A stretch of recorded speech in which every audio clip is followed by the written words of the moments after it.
Muhammadur Rasulullah. Dan juga kita senantiasa menyarankan, ya, dan saling berpesan, kalau mau paham Islam ini secara komprehensif, tidak setengah-setengah, kalau mau dapat kerangka Islam secara utuh, itu harus melalui sirah Nabawiyah.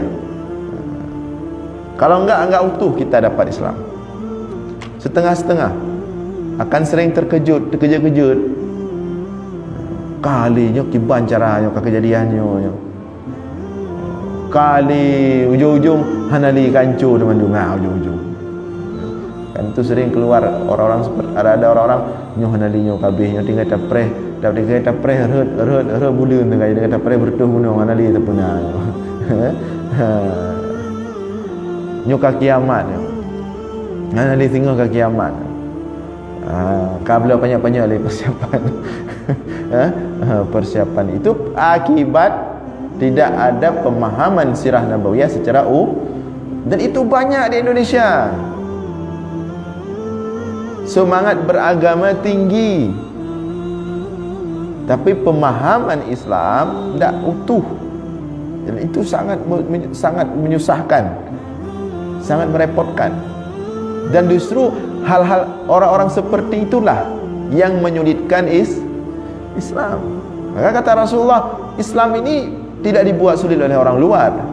Justru yang membuat sulit Islam ini oleh orang di dalam itu sendiri. Ya, kata sebagian ulama seperti itu. Kenapa tadi? Karena pemahaman yang tidak utuh tentang Islam. Dan pemahaman yang utuh itu harus dimulai dengan sirah Nabawiyah. Jadi kita tahu bagaimana Islam ini berjalan. Langsung cerminannya Rasulullah sallallahu alaihi wasallam. Dari Rasulullah lahir sampai Rasulullah wafat. Bagaimana Rasulullah menghadapi persoalan ini, menghadapi persoalan itu, ketika berada di posisi ini, ketika berada di posisi itu, ketika Rasulullah di umur ini, di umur itu, pada fase ini, pada fase itu. Kita dapat semua gambarannya.